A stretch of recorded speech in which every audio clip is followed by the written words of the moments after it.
ఓం శాంతి. ఈరోజు తేదీ మే 19, 2024. అవ్యక్త బాబ్దాదా రివైజ్డ్ కోర్స్ 15/12/1999. సంకల్ప శక్తి యొక్క మహత్వాన్ని తెలుసుకొని దానిని పెంచుకోండి మరియు ప్రయోగంలోకి తీసుకురండి. ఈరోజు ఉన్నతోన్నతులైన బాబా నలువైపులా ఉన్న తమ శ్రేష్టమైన పిల్లలను చూసి హర్షిస్తున్నారు. ఎందుకంటే మొత్తం విశ్వంలోని ఆత్మలందరికంటే పిల్లలైన మీరు శ్రేష్టమైన వారు, అనగా హయ్యెస్ట్. ప్రపంచంలోనే హయ్యెస్ట్ అని ప్రపంచంలోని వారు అంటారు. మరియు అది కూడా ఒక్క జన్మ కొరకు. కానీ పిల్లలైన మీరు మొత్తం కల్పంలోనే హయ్యెస్ట్ మరియు శ్రేష్టమైన వారు. మొత్తం కల్పమంతటిలో మీరు శ్రేష్టంగా ఉంటారు. తెలుసు కదా. మీ అనాది కాలాన్ని చూడండి. అనాది కాలంలో కూడా ఆత్మలైన మీరందరూ బాబాకు సమీపంగా ఉండేవారు. చూస్తున్నారు కదా. అనాది రూపంలో బాబాతో పాటు సమీపంగా ఉండే శ్రేష్ట ఆత్మలు మీరు. ఉండడం అందరూ ఉంటారు, కానీ మీ స్థానము చాలా సమీపంగా ఉంటుంది. కనుక అనాది రూపంలో కూడా ఉన్నతోన్నతమైన వారు. తరువాత ఆది కాలంలోకి రండి. ఆది కాలంలో పిల్లలందరూ దైవీ పదవితో దేవతల రూపంలో ఉంటారు.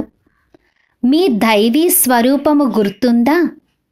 ఆది కాలంలో సర్వప్రాప్తి స్వరూపులుగా ఉంటారు.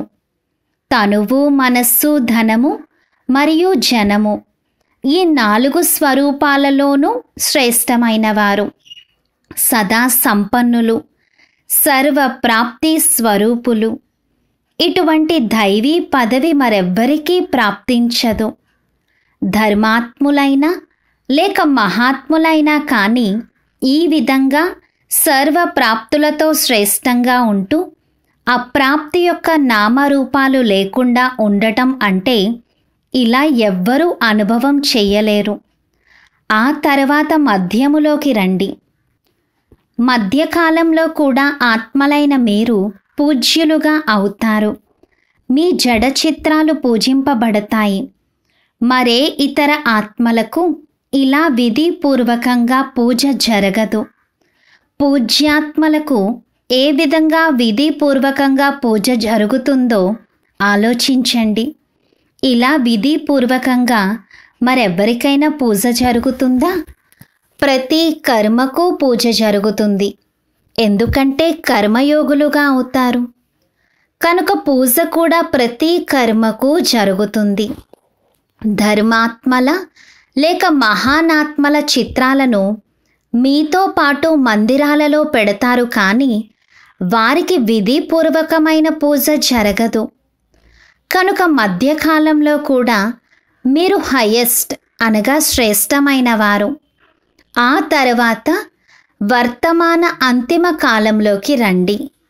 అంతిమ కాలంలో కూడా ఇప్పుడు సంగమ యుగంలో శ్రేష్ట ఆత్మలు. ఏ శ్రేష్టత ఉంది?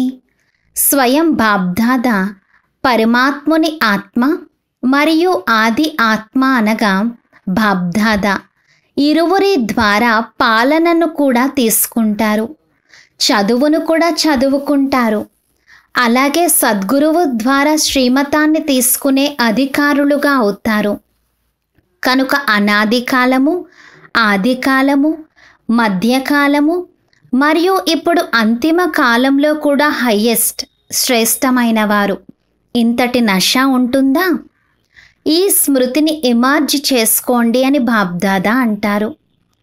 మనస్సులో, బుద్ధిలో ఈ ప్రాప్తిని రిపీట్ చేసుకోండి. స్మృతిని ఎంతగా ఎమర్జ్ చేసి ఉంచుకుంటారో అంతగా ఆ స్మృతిలో ఆత్మిక నష కలుగుతుంది, సంతోషం కలుగుతుంది, శక్తిశాలిగా అవుతారు. ఇంతటి హయ్యెస్ట్ ఆత్మలుగా అయ్యారు.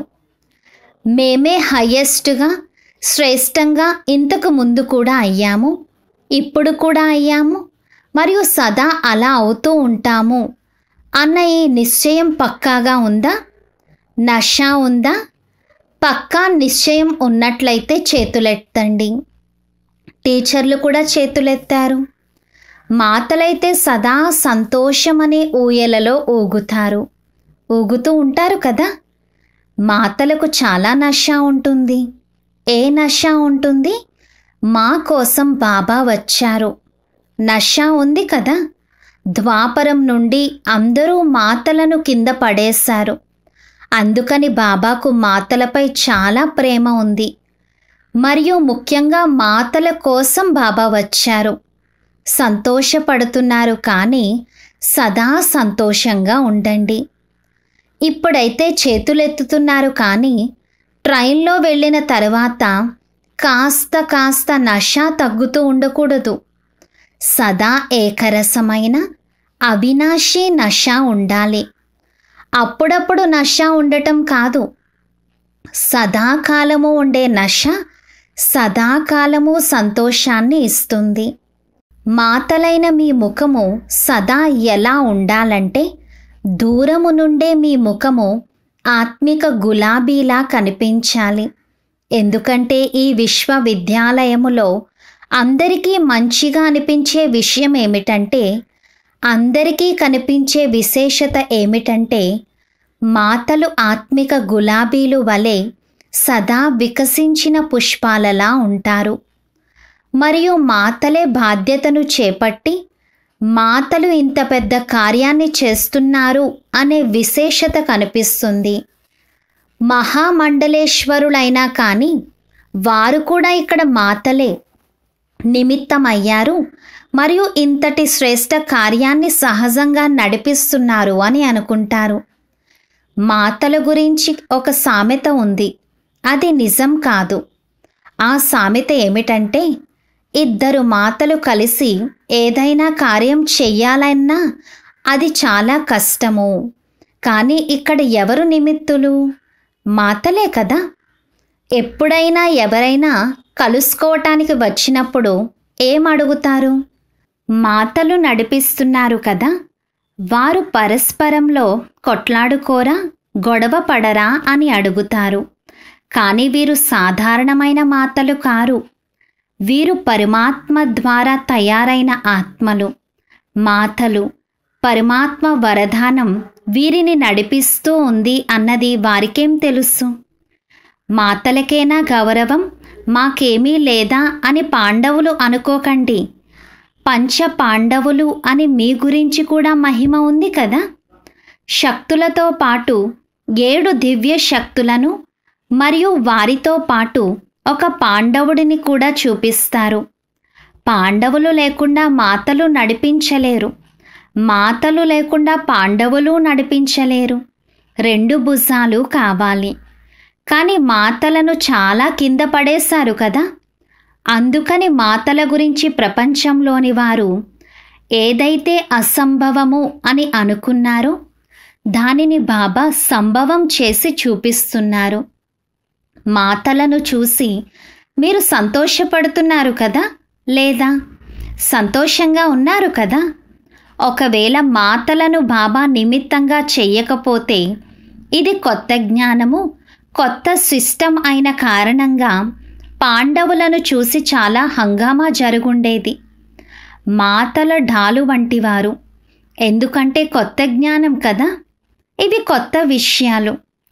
కానీ అక్కయ్యలతో పాటు అన్నయ్యలు సదా తోడుగా ఉంటారు. పాండవులు తమ కార్యంలో ముందు ఉన్నారు మరియు అక్కయ్యలు తమ కార్యంలో ముందు ఉన్నారు. ఇరువురి సలహా ద్వారా ప్రతి కార్యము నిర్విఘ్నంగా జరుగుతూ ఉంది. బాబ్దాదా ప్రతిరోజు పిల్లల యొక్క రకరకాల కార్యాలను చూస్తూ ఉంటారు. కొత్త కొత్త ప్లాన్లు తయారవుతూనే ఉంటాయి. సమయం గురించి అందరికీ గుర్తుందా? 99వ సంవత్సరం విషయం కూడా పూర్తయిపోయింది కదా. ఏం ఆలోచించేవారు? 99 వచ్చింది, 99 వచ్చింది అని ఆలోచించేవారు కదా. కానీ మీ అందరి కొరకు సేవ చేసే సంవత్సరం, నిర్విఘ్నంగా ఉండే సంవత్సరం లభించింది. చూడండి, 99లోనే మౌన బట్టీలు చేస్తున్నారు కదా. ప్రపంచము గాబరా పడుతుంది మరియు మీరు వాళ్ళు ఎంతగా భయపడుతున్నారో అంతగానే మీరు స్మృతి యొక్క లోతులలోకి వెళ్తున్నారు. మనస్సు యొక్క మౌనమైతే ఉండనే ఉంది. జ్ఞాన సాగరుని లోతులలోకి వెళ్ళటము మరియు కొత్త కొత్త అనుభవాలనే రత్నాలను తీసుకురావటము. బాబ్దాదా ఇంతకు ముందు కూడా సూచనను ఇచ్చారు. అన్నింటికన్నా పెద్ద ఖజానా వర్తమానమును మరియు భవిష్యత్తును తయారు చేసే పెద్ద ఖజానా శ్రేష్ఠ సంకల్పాల ఖజానా. సంకల్ప శక్తి చాలా పెద్ద శక్తి. అది పిల్లలైన మీ వద్ద ఉంది. అదే శ్రేష్ఠ సంకల్పాల శక్తి. సంకల్పాలైతే అందరి దగ్గర ఉంటాయి, కానీ శ్రేష్ఠ శక్తి, శుభ భావన, శుభ కామనలతో కూడిన సంకల్ప శక్తి, మనస్సు బుద్ధిని ఏకాగ్రం చేసే శక్తి, అది మీ వద్ద మాత్రమే ఉంది. మరియు ఎంతగా ముందుకు వెళ్తూ ఉంటారో అంతగా ఈ సంకల్ప శక్తిని జమ చేసుకుంటూ ఉంటారు. వ్యర్థంగా పోగొట్టుకోరు. వ్యర్థంగా పోగొట్టుకునేందుకు ముఖ్య కారణము వ్యర్థ సంకల్పాలు. ఎక్కువ మంది పిల్లలలో రోజంతటిలో ఇప్పటికీ వ్యర్థం ఉంది అన్నదానిని బాబ్దాదా చూశారు. ఏ విధంగా స్థూల ధనాన్ని పొదుపుగా ఉపయోగించేవారు సదా సంపన్నంగా ఉంటారు మరియు వ్యర్థంగా పోగొట్టుకునేవారు ఎక్కడో అక్కడ మోసపోతారు. అలా శ్రేష్ఠ శుద్ధ సంకల్పాలలో ఎంతటి శక్తి ఉందంటే మీ క్యాచింగ్ పవర్, వైబ్రేషన్లు క్యాచ్ చేసే పవర్ చాలా పెరగగలదు. ఏ విధంగానైతే ఈ సైన్స్ సాధనాలు, వైర్లెస్, టెలిఫోన్ ఇవి పనిచేస్తాయో అలా ఈ శుద్ధ సంకల్పాల ఖజానా పనిచేస్తుంది. లండన్లో ఉన్న ఏ ఆత్మ యొక్క వైబ్రేషన్లు అయినా మీకు ఎంత స్పష్టంగా అందుతాయంటే ఈ వైర్లెస్, టెలిఫోన్, టీవీ ఇలా ఏవైతే సాధనాలు ఉన్నాయో, ఎన్ని సాధనాలు వెలువడ్డాయో వాటికంటే కూడా స్పష్టంగా మీరు క్యాచ్ చేయగలరు. మీ క్యాచింగ్ పవర్ ఏకాగ్రత శక్తితో పెరుగుతుంది. ఈ ఆధారాలైతే అంతమయ్యేదే ఉంది. ఈ అన్ని సాధనాలు ఏ ఆధారంతో నడుస్తున్నాయి? లైట్ అనగా కరెంట్ ఆధారముతో. సుఖ సాధనాలు ఏవైతే ఉన్నాయో అవి ఎక్కువలో ఎక్కువ లైట్ ఆధారంతోనే ఉన్నాయి. మరి అటువంటప్పుడు మీ ఆధ్యాత్మిక లైట్, ఆత్మ లైట్ ఈ కార్యము చేయలేవా? దగ్గరవైనా దూరానివైనా ఏవి కావాలనుకుంటే ఆ వైబ్రేషన్లను క్యాచ్ చేయగలరు. ఇప్పుడు ఏమిటంటే ఏకాగ్రత శక్తితో మనస్సు బుద్ధి రెండూ ఏకాగ్రం అవ్వాలి. అప్పుడు క్యాచింగ్ పవర్ ఉంటుంది. చాలా అనుభవం చేస్తారు. నిస్వార్థంగా, స్వచ్ఛంగా, స్పష్టంగా సంకల్పం చెయ్యగానే అది చాలా త్వరగా అనుభవం చేయిస్తుంది. సైలెన్స్ శక్తి ముందు ఈ సైన్స్ తల వంచుతుంది.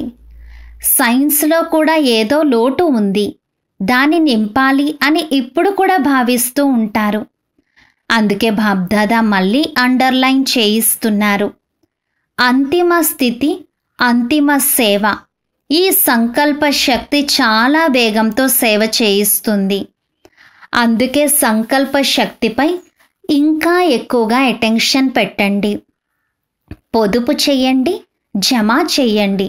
అది చాలా ఉపయోగపడుతుంది. ఈ సంకల్ప శక్తి ద్వారానే ప్రయోగులుగా అవుతారు. సైన్స్కు ఎందుకని మహత్వము ఉంది?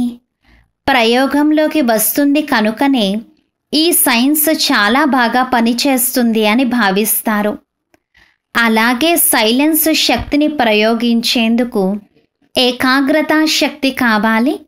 మరియు ఏకాగ్రతకు ముఖ్య ఆధారము మనస్సు యొక్క కంట్రోలింగ్ పవర్. దీని ద్వారా మనోబలము పెరుగుతుంది. మనోబలానికి చాలా ఎక్కువ మహిమ ఉంది. మంత్రతంత్రాలు చేసేవారు కూడా మనోబలము ద్వారా అల్పకాలికమైన చమత్కారాలను చూపిస్తారు. కానీ మీరైతే విధిపూర్వకంగా మంత్రతంత్రాలతో కాదు, విధిపూర్వకంగా కళ్యాణం యొక్క చమత్కారాలను చూపిస్తారు. అవి వరదానాలుగా అయిపోతాయి. ఆత్మల కొరకు ఈ సంకల్ప శక్తి యొక్క ప్రయోగము వరదానంగా అయిపోతుంది. కనుక ముందుగా ఇది చెక్ చేసుకోండి. మనస్సును కంట్రోలింగ్ చేసే కంట్రోలింగ్ పవర్ ఉందా? సైన్సు శక్తి ఏ విధంగానైతే స్విచ్ ఆన్ చేస్తే క్షణంలో పనిచేస్తుందో, ఆఫ్ చేస్తే క్షణంలో ఆగిపోతుందో, అలా ఒక్క క్షణంలో మనస్సును ఎక్కడ కావాలనుకుంటే అక్కడ, ఎలా కావాలంటే అలా, ఎంత సమయం కావాలంటే అంత సమయం అన్నట్లు కంట్రోల్ చేయగలరా? స్వయం కొరకు కూడా మరియు సేవ కొరకు కూడా దీని వలన చాలా మంచిగా సిద్ధించినట్లు కనిపిస్తాయి.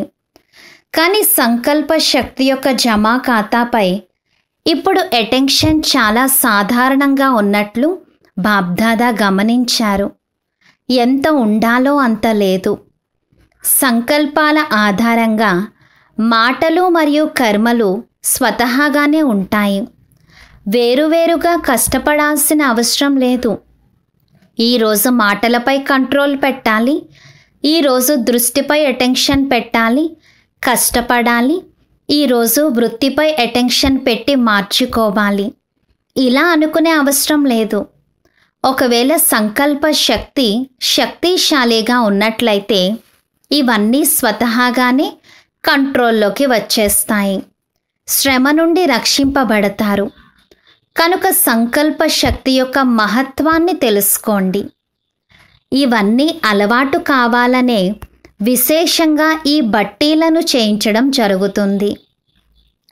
ఇక్కడి ఈ అలవాటును భవిష్యత్తులో కూడా అటెన్షన్ పెట్టి చేస్తూ ఉన్నట్లయితే అది అవినాశి అవుతుంది. ఏ మహత్వం ఉందో అర్థమైందా? బాబా మీకు చాలా ఉన్నతోన్నతమైన ఖజానా ఇచ్చారు. ఈ శ్రేష్ఠ సంకల్పాలు, శుభ భావన, శుభ కామనలతో కూడిన సంకల్పాల ఖజానా ఉందా? వీటిని బాబా అందరికీ ఇచ్చారు, కానీ నెంబర్ వారుగా జమ చేసుకుంటారు. మరియు ప్రయోగంలోకి తీసుకువచ్చే శక్తి కూడా నెంబర్ వారుగా ఉంది. ఇప్పుడు కూడా శుభ భావన మరియు శుభ కామనల ప్రయోగాన్ని చేశారా? విధిపూర్వకంగా చేయటము ద్వారా సిద్ధి అనుభవం అవుతోందా? ఇప్పుడు కొద్ది కొద్దిగా అవుతోంది.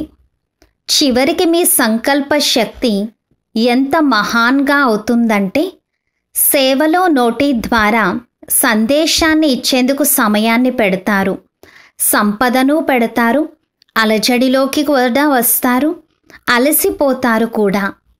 కానీ శ్రేష్ఠ సంకల్పాలతో కూడిన సేవలో ఇవన్నీ పొదుపు అవుతాయి.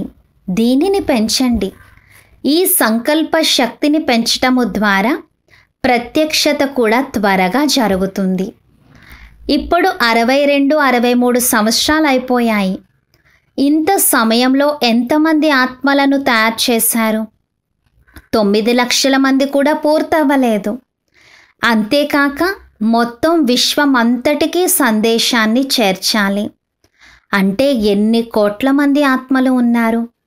ఇప్పటికీ కూడా భగవంతుడు వీరి యొక్క టీచర్, భగవంతుడు వీరిని నడిపిస్తున్నారు, చేయించేవారైన పరమాత్మ చేయిస్తున్నారు అన్నది స్పష్టం అవ్వలేదు.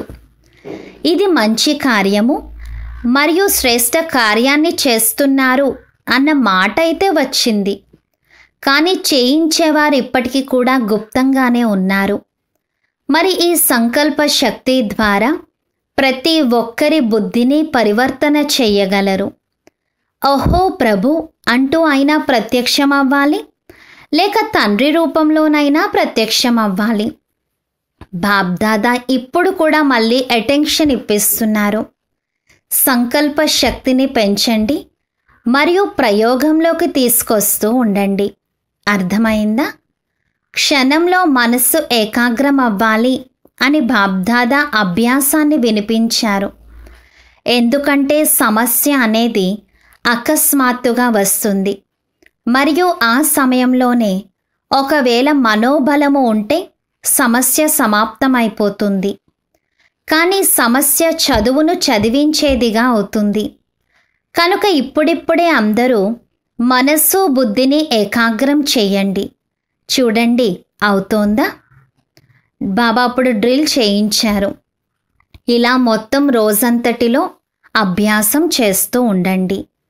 అచ్చా, నలువైపులా ఉన్న శ్రేష్ఠ ఆత్మలకు, ఆది మధ్యాంతాలలో శ్రేష్ఠ పాత్రను పోషించే ఆత్మలకు, సదా తమ శ్రేష్ఠ సంకల్పాల విధిని అనుభవం చేసేవారికి, సదా సహజ యోగితో పాటు ప్రయోగిగా అయ్యేవారికి, సదా సంకల్ప శక్తి ద్వారా సర్వశక్తులను పెంచుకునేవారికి, మనస్సు మరియు బుద్ధిపై నియంత్రణను ఉంచుకునేవారికి, సదా ప్రయోగి పిల్లలకు బాబ్దాదా యొక్క ప్రియ స్మృతులు మరియు నమస్తే.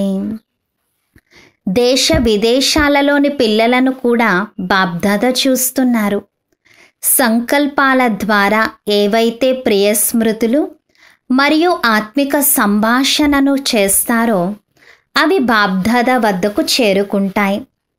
ఇప్పుడు కూడా ఎవరైతే సైన్స్ బలము ద్వారా వింటున్నారో ఆ పిల్లలందరికీ, ప్రతి దేశములోని పిల్లలు ప్రతి ఒక్కరికి ప్రియ స్మృతులు. జానకి బచ్చికి కూడా బాబ్దాదా విశేష ప్రియ స్మృతులను ఇస్తున్నారు. ఎందుకంటే మనస్సుతో ఇక్కడ ఉన్నారు, తనువుతో అక్కడ ఉన్నారు. మరి అందరికీ ఒక్కొక్కరికి విశేషమైన ప్రియ స్మృతులు. అచ్చా, యోగబట్టి యొక్క ప్రోగ్రాం చాలా బాగా జరుగుతూ ఉంది. దాదీలతో సదా స్వయమును బాబ్దాదా యొక్క కంటి రత్నాలుగా భావిస్తున్నారు కదా. నయనాలలో ఎల్లప్పుడూ ఇమిడి ఉంటారు. నయనాలలో ఇమిడి ఉండటం వలన ఎల్లప్పుడూ దృష్టిలో ఇమిడి ఉంటారు. ఇది కూడా బాబా మరియు పిల్లల సంగమయుగ మనోరంజనము. కలవటము, వినటము, తినటము, త్రాగటము ఇవన్నీ సంగమయుగపు మనోరంజనము. ఇలా మనోరంజనము చేసుకుంటూ మీ ఇంటికి వెళ్ళిపోతారు. మళ్ళీ రాజ్యంలోకి వస్తారు. బ్రహ్మ బాబాతో పాటు రాజ్యం చేయాలి. మంచిది. ప్రపంచంలోని వారు ఆలోచిస్తూనే ఉంటారు మరియు మీరు సదా జరుపుకుంటూ ఉంటారు. ఏమవుతుంది, ఎలా అవుతోంది అని ఎటువంటి ఆలోచన లేదు. ఏ విధమైన ఆలోచన లేదు. అచ్చా, బాబా ఈరోజు వరదానంనిస్తున్నారు. ఈ అంతిమ జన్మలో లభించిన సర్వశక్తులను ఉపయోగించే విల్ పవర్ సంపన్న భవ. వివరణ: ఈ మధురమైన డ్రామా చాలా బాగా తయారు చేయబడినది. దీనిని ఎవ్వరూ మార్చలేరు. కానీ డ్రామాలో ఈ శ్రేష్ఠ బ్రాహ్మణ జన్మకు చాలా శక్తులు లభించి ఉన్నాయి. బాబాకు తన దగ్గరున్నదంతా వీలునామా చేశారు. కావుననే విల్ పవర్ ఉంది. ఈ శక్తిని ఉపయోగించండి. ఎప్పుడు కావాలంటే అప్పుడు ఈ శరీర బంధనం నుండి అతీతమై కర్మాతీత స్థితిలో స్థితులైపోండి. అతీతముగా ఉన్నాను, యజమానిని, తండ్రి ద్వారా నిమిత్త ఆత్మను. ఈ స్మృతితో మనస్సు బుద్ధిని ఏకాగ్రం చేయండి. అప్పుడు విల్ పవర్ సంపన్నులు అని అంటారు. స్లోగన్: హృదయంతో సేవ చేసినట్లయితే ఆశీర్వాదాల ద్వారము తెరుచుకుంటుంది. సూచన: ఈరోజు నెలలోని 3వ ఆదివారము, అంతర్జాతీయ యోగ దివసము. బ్రహ్మవత్సలందరూ సంఘటిత రూపంలో సాయంత్రం 6:30 నుండి 7:30 వరకు విశేషంగా తమ పూర్వజ స్వరూపంలో స్థితులై పూర్తి వృక్షానికి శక్తుల దానమును ఇవ్వండి. ప్రతి ఆత్మను తమ సన్ముఖంలో ఇమార్జ్ చేసుకుంటూ స్నేహభరితమైన దృష్టిని ఇవ్వండి. వీరు నా వారు అన్న అనుభూతిని కలిగించండి. ఓం శాంతి.